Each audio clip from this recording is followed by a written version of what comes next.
Dans ce cours DVD, vous allez voir à quoi ressemble l'irrigateur auriculaire. Les lignes directrices concernant le nettoyage sont expliquées dans le manuel d'instruction qui est livré avec l'appareil.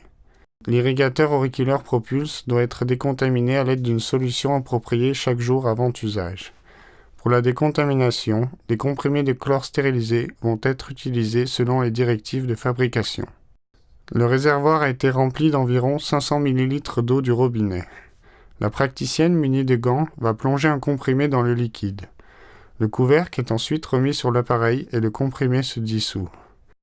Cela prend approximativement 3 minutes. Une fois que le comprimé est dissous, la solution de décontamination se répand hors du tuyau par l'extrémité.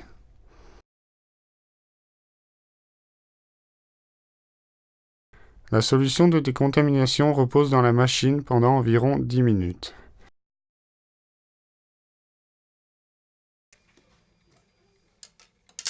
Après 10 minutes, le liquide est donc jeté dans le lavabo et le récipient est rincé entièrement à l'eau chaude.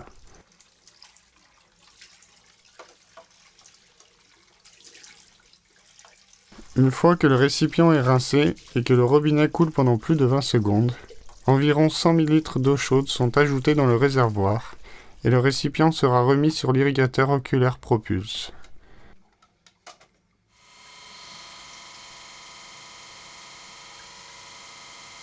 L'appareil est mis en route afin de permettre à l'eau chaude du robinet de laver toute solution décontaminée de l'irrigateur auriculaire Propulse.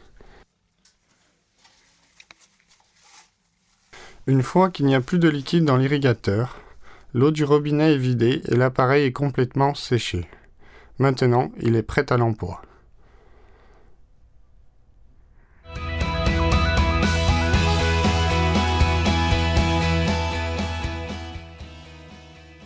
Après s'être présenté au patient, la praticienne compétente l'interroge sur les raisons de sa présence à ce rendez-vous. Ses antécédents médicaux incluant toute médication qu'il pourrait prendre et les problèmes d'oreille qu'il a eus lui seront demandés et elle sera ainsi informée.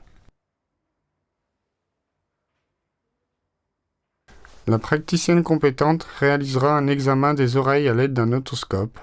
La membrane autour et derrière l'oreille sera examinée et la praticienne compétente pratiquera l'intervention nécessaire aux oreilles.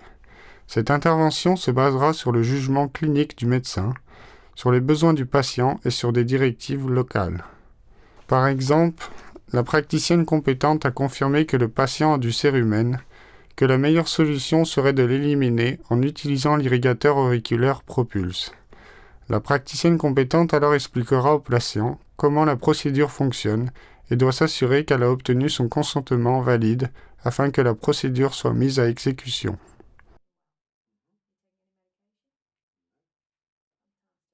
Si le patient a eu des complications avec une irrigation à l'eau par le passé, alors la procédure ne devra pas être réalisée. Si le patient a eu par le passé une infection d'oreille mineure ou une otite dans les 2 derniers mois, les irrigations ne devraient pas être réalisées.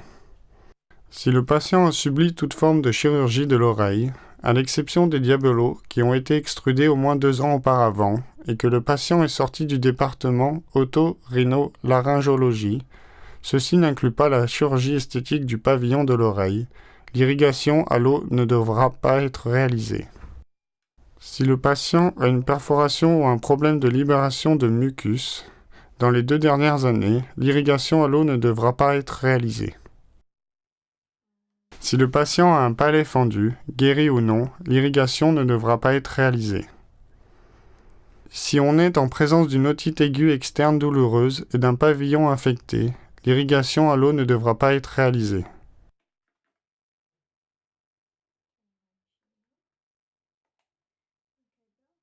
La praticienne qualifiée confirme qu'il n'y a aucune contre-indication à l'irrigation et confirme qu'elle a obtenu le consentement valide du patient. La praticienne et le patient étant assis au même niveau, une cape d'épaule imperméable est passée autour du cou du patient afin de s'assurer que ses épaules soient à l'abri de l'eau et des déchets. La praticienne utilise une lampe frontale afin d'avoir une bonne visibilité du canal de l'oreille pendant la réalisation de la procédure d'irrigation. Elle utilise de l'eau du robinet et s'assure que la température est à 40 degrés. Après 20 secondes d'écoulement de l'eau du robinet, puis met environ 700 ml d'eau chaude dans le réservoir.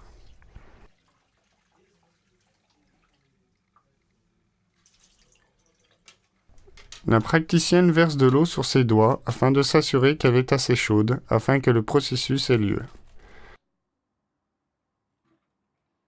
Un nouvel embout est sorti de son emballage.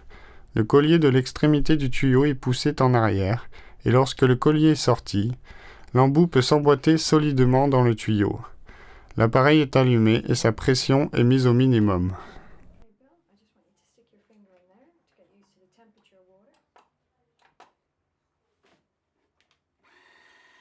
Après avoir actionné l'interrupteur à pédale pour faire arriver le flux d'eau, la praticienne et le patient utilisent leurs doigts afin de s'assurer qu'ils se sentent à l'aise avec la température de l'eau et le bruit de l'appareil. Le patient doit s'asseoir en oblique sur sa chaise, de façon à pouvoir se pencher sur la chaise et de pouvoir tenir confortablement le réservoir propulse-note placé sous le lobe de l'oreille. Toujours en utilisant la lampe frontale afin de permettre la visibilité dans le canal de l'oreille.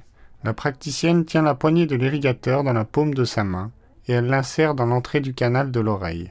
Après avoir irrigué l'oreille pendant 10 secondes, la praticienne s'arrête et questionne le patient afin de savoir s'il se sent à l'aise et s'il ne sent pas d'eau s'infiltrer à l'arrière de son nez ou dans la gorge. Pendant que le patient est confortablement installé, la praticienne continue le processus directement dans le canal de l'oreille en maintenant le pavillon en l'air et tourné vers l'extérieur. Avec la poignée pressée contre le tragus et l'eau coulant le long de la paroi arrière du canal de l'oreille, l'irrigation peut se poursuivre. En utilisant un tissu pour essuyer l'entrée du canal de l'oreille, la praticienne retire la nouvelle pelle à disposition du sac.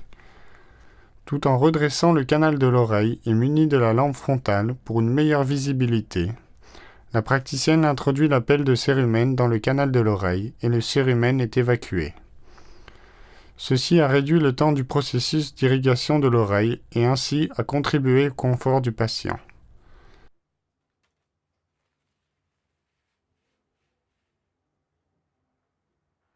Après avoir séché l'entrée du canal de l'oreille, la praticienne à présent aura besoin de pratiquer un nettoyage de l'oreille afin d'évacuer toute l'eau se trouvant dans le canal.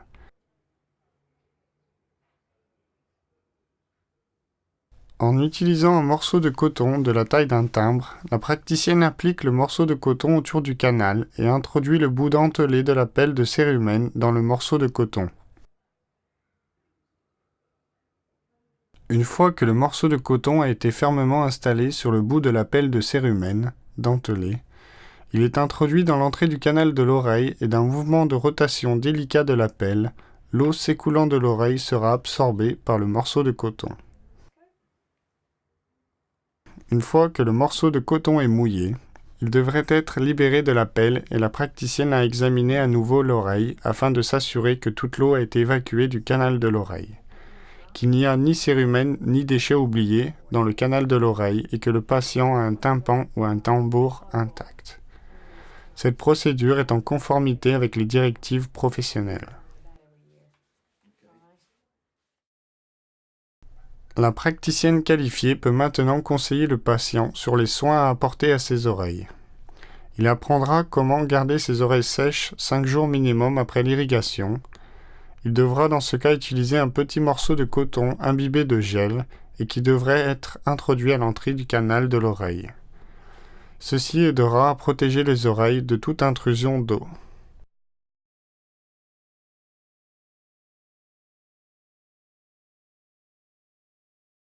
Le patient sera avisé de ne pas introduire d'instruments dans ses oreilles, ce qui pourrait provoquer des dommages au canal et au tambour de l'oreille. Il sera recommandé au patient de s'en remettre à un médecin spécialisé dans le soin des oreilles et de subir un autre examen dans 1 an environ.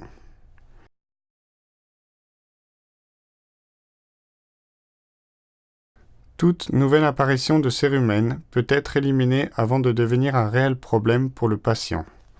Le patient recevra des consignes écrites afin de prendre soin de ses oreilles et cette procédure complète est en conformité avec les directives professionnelles.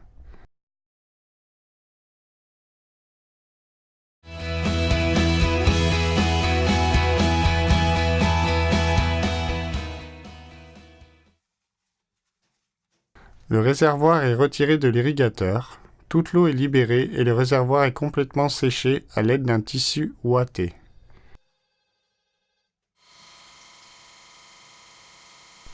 Le couvercle est complètement séché. La poignée est ensuite secouée afin d'ôter tout l'excès d'eau qui restait dans le tube.